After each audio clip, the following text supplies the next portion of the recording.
अब तक की जो इतलात आ रही हैं उसके मुताबिक ईरान ने इसराइल की बहुत सारी बिल्डिंग्स तबाह कर दी हैं, बहुत सारे जो अहम एरियाज हैं उनको टारगेट किया है।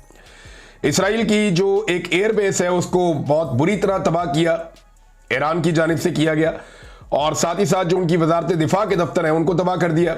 यानी जो जिसको पेंटागन कहते हैं आप इसराइल का, जैसे अमेरिका में एक पेंटागन है वैसे ही इसराइल का अपना तेल वैब केंद्र मरकज है, तो उसे ईरान ने तबाह किया बुरी तरह। उसके मनाजिर जब फिल्माए जा रहे थे और जब स्काई न्यूज का रिपोर्टर वहां पे रिपोर्टिंग कर रहा था तो उसको फिर रिपोर्टिंग के दौरान देखा गया, उसको हटाया गया वहां से कि यहां से हट जाओ, इसको मत फिल्माओ। तो इसराइल ने इंटरनेट भी बंद किया बीच में कुछ देर के लिए ताकि उसकी तबाही कम से कम दिखाई जा सके, लेकिन ये तबाही छुपाई नहीं जा सकती। जब भी किसी शहर में या किसी मुल्क में जाकर मिसाइल गिरते हैं ना, वो फिर तबाही अब छुपा नहीं सकते, आप उसको दुनिया से बचा कर नहीं रख सकते इस जदीद दौर में, क्योंकि कहीं ना कहीं से वीडियोस बन जाती हैं, तस्वीर बन जाती हैं और वो सामने आ जाती हैं। तो अब तक की जो इतला आ रही है उसमें इसराइल का जानी नुकसान तो कम हुआ है, ईरान का जानी नुकसान बहुत ज्यादा हुआ। 70 के करीब लोग उनके शहीद हो गए थे जो पहला हमला था उसमें। उसके बाद लगातार जो है वो इसराइल अटैक करता चला जा रहा है।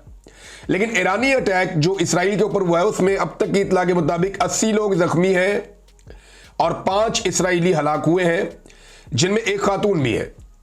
दूसरी जानिब ईरान का इसमें नुकसान ज्यादा है। अब तक ईरान ने क्या हासिल किया और इसराइल ने क्या हासिल किया इस लड़ाई में, ये कुछ चीजें मैं आपके सामने रख देता हूं, फिर मैंने कुछ बड़े अहम फैक्ट्स हैं वो आपके सामने रखने हैं पाकिस्तान को लेकर।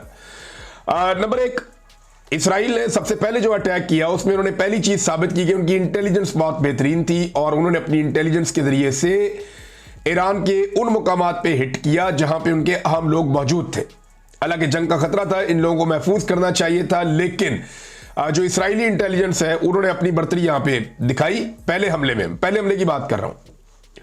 और दूसरी जो इसराइल ने कामयाबी हासिल की वो ये कि उन्होंने ईरान की जो फौजी क़यादत है, मेन लोग हैं, उन्हें शहीद कर दिया। लेकिन ईरान ने फौरी तौर पे मुतबादिल क़यादत जो है वो खड़ी की और हैरान कुन हद तक वो मजबूत आसाब के साथ सामने आए और इतना बड़ा नुकसान होने के बावजूद वो ऐसे खड़े हुए थे जैसे कुछ हुआ ही नहीं। तीसरा, इसराइल ने ईरान के अहम साइंसदानों को निशाना बनाया। देखिए, ये एक ऐसी चीज होती है जिसकी परवाही नहीं हो सकती। इंसानी दिमाग ये बड़ी कीमती चीज है। बड़े बड़े साइंटिस्ट जो हैं वो बड़े कीमती लोग होते हैं। यानी एक जो साइंटिस्ट है वो आप कह सकते हैं कि 1 लाख ताकतवर सिपाहियों से भी ज्यादा इंपॉर्टेंट बाज़ होता है, क्योंकि वो जो हथियार बनाता है उससे आप मुकाबला कर सकते हैं बड़ी से बड़ी ताकत का। लिहाजा यहां पे जो ईरान का नुकसान हुआ है ये नाकाबिले तलाफी है। अहम साइंसदानों को निशाना बनाया गया, लेकिन ईरान के पास सिर्फ यही साइंसदान नहीं थे, उनके पास और बहुत सारे साइंटिस्ट हैं और पूरी एक टीम है जो काम करती रहती है। तो ईरान में जो दावे सामने आ रहे हैं वो ये कह रहे हैं कि नुकसान तो हुआ है लेकिन हम आगे बढ़ते जाएंगे और अपने मिशन से पीछे नहीं हटेंगे, ईरान एटमी कुव्वत बनेगा, वो ये कहते हैं। और एक और चीज जो चौथी है, न्यूक्लियर साइट्स के ऊपर जो ईरानी तनसीबात को नुकसान पहुंचाया गया ये काबिल तलाफी है। यानी ये जो नुकसान पहुंचाया गया इसका भरवाई हो सकती है। और इसके अंदर अच्छा, ये जो हरकत की है ना इसराइल ने, इसको लेकर रशिया और चीन इन्होंने भी स्टेटमेंट दी है, दीगर मुल्क भी स्टेटमेंट दे रहे हैं कि आप न्यूक्लियर साइट्स के ऊपर अटैक नहीं कर सकते, ये रेड लाइन है, ये आपको नहीं करना चाहिए था, क्योंकि इससे ताबकारी फैल सकती है, बड़े खौफनाक हालात हो सकते हैं। और इसराइल ने यह बड़ा रिस्क लिया है। अब यहां जो नुकसान हुआ इसकी भरवाई तो हो जाएगी, चंद दिनों में हो जाएगी और ईरान दोबारा से अपने काम पे लग जाएगा। लेकिन क्या यह लड़ाई यहां रुक जाएगी, एक बड़ा सवाल है। इस वक्त इसराइल को मगरिब की सपोर्ट मिलती चली जा रही है। अवाम ये कह रही है, पब्लिक ये कह रही है हर जगह पे कि इसराइल ने ये अटैक करके गलत किया, लेकिन मगरिब या उनका मीडिया जो है वो ये बयानियां बना रहा है कि ईरान इतना खतरनाक है कि उसके ऊपर अटैक करना बहुत जरूरी था। जैसे इराक के बारे में बयानियां बनाया गया, जैसे लीबिया के बारे में बयानियां बनाया गया, जैसे अफगानिस्तान के बारे में बयानियां बनाया गया, जैसे शाम के बारे में बयानियां बनाया गया। तो इसी तरह ये बयानियां एक और अब तैयार किया जा रहा है और ये बयानियां है ईरान के खिलाफ, और इसी तरह का बयानियां बना के फिर अटैक किया जाता है। लेकिन ईरान ने रिटेलिएट बड़ा खौफनाक किया है और अभी सारी दुनिया इकट्ठी होकर ईरान पे अटैक करने की पोजीशन में है या नहीं, ये सवालात हम अभी आगे चलकर डिस्कस कर लेंगे। क्योंकि ईरान के साथ आप वो नहीं कर सकते जो आपने माजी में कुछ मुल्कों के साथ किया है। यहां पे बहुत सारे और भी प्लेयर्स हैं इस वक्त आलमी सतह के ऊपर, चीन है, रशिया है और ममालिक हैं, पाकिस्तान है, इस्लामी ब्लॉक है। ये तो नहीं हो रहा कि इस्लामी ममालिक ईरान के साथ खड़े होकर लड़ पड़े, दो चार मुल्क ही खड़े हो जाए, लेकिन नहीं खड़े हो रहे ना। लेकिन अगर सारी दुनिया मिलकर ईरान पे हमला करने के लिए तैयार हो जाती है तो फिर ऐसे में इनकी रेलिवेंस बढ़ जाएगी, क्योंकि इनकी बेसिस हासिल किए बगैर ये करना मुमकिन नहीं होगा। और ईरान के चारों तरफ जो ममालिक हैं वो मुसलमान मुल्क हैं। क्या तुर्की की सपोर्ट हासिल की जा सकेगी, सऊदी अरब की, यूएई की, कि अपनी बेसिस आप दे दें, हमने ईरान को मारना है? तो मुझे नहीं लगता कि ऐसा मुमकिन होगा। और इराक के अंदर अगर ये इस तरह की कोई बेसिस या कुछ चीजें बना के ईरान के साथ लगातार एक अटैक में आते हैं तो उसमें भी कोई इतनी कामयाबी नहीं मिलेगी। वजह यह है कि इराक के अंदर पहले ही खाना जंगी जैसी सूरत-ए-हाल है और ये बड़ा मुश्किल हो जाएगा नेटो फोर्सेस के लिए अपने आप को एक ऐसी लड़ाई में लेकर आना। बहरहाल मैं आपको बता रहा था कि इसराइल ने क्या हासिल किया। अब आए कि ईरान ने क्या हासिल किया। ईरान ने एक तो दुनिया को हैरान किया कि फौरी तौर पे जवाबी हमला किया 24 घंटे के अंदर, जो एक्सपेक्ट नहीं किया जा रहा था। इतने बड़े फौजी और साइंसी नुकसान के बाद, एटमी नुकसान के बाद, इतना बड़ा नुकसान जो ईरान का हुआ, उसके बाद क्या इमीडिएटली ईरान रिस्पॉन्ड कर सकता था? यह सवाल सबके ज़हन में तो था, लेकिन सबको अंदाजा था कि नहीं, इतनी जल्दी नहीं करेगा। 24 घंटे के अंदर ईरान ने जवाबी हमला किया। दूसरी चीज जो ईरान ने हासिल की वो ये कि पहली बार इसराइल में इतनी बड़ी तबाही हमने देखी है। वहां एयरबेस की तबाही देखी है, बिल्डिंग्स की तबाही देखी है, जहां पे इनका डिफेंस का ऑफिस था उसकी तबाही देखी है, इकोनॉमिक जहां से इनका वो मईशत चलती है, वहां पे एक वजारते खजाना का एक वो बना हुआ एरिया, वहां पे हमने तबाही देखी है। बहुत सारी बिल्डिंग्स हमने गिरती हुई देखी है। वो मनाजिर जो हम गजा में देखते रहे बड़े लंबे अरसे से, इन्होंने हजारों टन बारूद गजा के ऊपर बरसाया है। कुछ लोग दावा करते हैं कि 1 लाख टन बारूद इसराइल ने गजा के ऊपर बरसा दिया गुज़िश्ता 2 साल में। ऐसी तबाही फेरी है 2-2.5 साल में गजा के अंदर, और हमने गजा को मलबे का ढेर बनते हुए देखा है।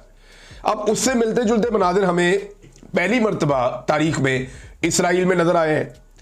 अब ये जो इतनी बड़ी तबाही है, ये ईरान ने पहली चीज एक और ये अचीव की कि उन्होंने दिखाया दुनिया को कि यहां पे भी बम गिर सकते हैं, ये बिल्डिंगें भी गिर सकती हैं, ऐसा नहीं है कि इनको नुकसान नहीं हो सकता। दूसरा जो इसराइली एयर डिफेंस सिस्टम है वो दुनिया का एक बेहतरीन एयर डिफेंस सिस्टम है, उसको आयरन डूम कहते हैं। इसराइल इसके ऊपर बहुत पैसा खर्च करता है, उसकी एक रीजन है, वो एक छोटा सा मुल्क है, चारों तरफ मुसलमान मुल्क बैठे हुए हैं, और उसको हर वक्त इस बात का खतरा रहता है कि कहीं ना कहीं से कोई ना कोई बम या कोई ना कोई मिसाइल या कोई ना कोई चीज आ जाएगी। तो उसने दुनिया का बेहतरीन अमेरिका के साथ मिलकर, दुनिया के बेहतरीन साइंसदानों के साथ मिलकर अपना एक आयरन डूम का सिस्टम बनाया हुआ है, जदीद तरीन जो एयर डिफेंस सिस्टम है। वो ब्रीच हो गया, ईरान ने उसको ब्रीच किया है। और ऐसा नहीं है कि ईरान के सारे मिसाइल जाके टारगेट पे लगे। अगर आप वो विजुअल्स देखें मनाजिर तो आपको नजर आता है कि ईरान की जानिब से आने वाले बहुत सारे मिसाइल्स या ड्रोन्स, उनको वो टारगेट कर लेता है। इसराइल उन्हें टारगेट कर लेता है, हवा में रोक लेता है। लेकिन पहली मर्तबा हम देख रहे हैं कि पहले भी ऐसा हुआ था, लेकिन इतने बड़े पैमाने पे नहीं हुआ था, कि बहुत बड़े पैमाने पर ईरान के मिसाइल्स वो आए हैं और आकर हिट किए हैं अपने टारगेट्स के ऊपर। तो एक तो उन्होंने ये मिथ तोड़ दी, ये मिथ उन्होंने तोड़ दी ईरान ने कि इसराइल के शहरों के ऊपर अटैक नहीं हो सकता, या जो आयरन डूम है उसको डिसीव नहीं किया जा सकता, या इसको ब्रीच नहीं किया जा सकता। तो उन्होंने इसको तोड़ा और तोड़ के जाके मारा। अब जो जंग की हिद्दत है, ईरान ने एक और चीज जो हासिल की वो ये कि जंग की हिद्दत को, उसकी शिद्दत को इसराइल तक पहुंचाया है। इससे पहले इस जंग की शिद्दत मुसलमान मुल्कों में रहती थी, या गाजा में रहती थी, या ईरान में रहती थी, या लबनान में रहती थी, लेकिन शाम में रहती थी। अब ये जो जंग की शिद्दत है ये पहुंची है इसराइल के शहरों में। तो वहां पे हम मनाजिर देख रहे हैं, उनके लोग बहुत परेशान हैं। एक तरफ मैंने आपको बताया था कि जो ईरानी है वो सेलिब्रेट कर रहे हैं, डिमांड कर रहे हैं कि मजीद अटैक किया जाए, वो कुर्बानी देने के लिए तैयार है।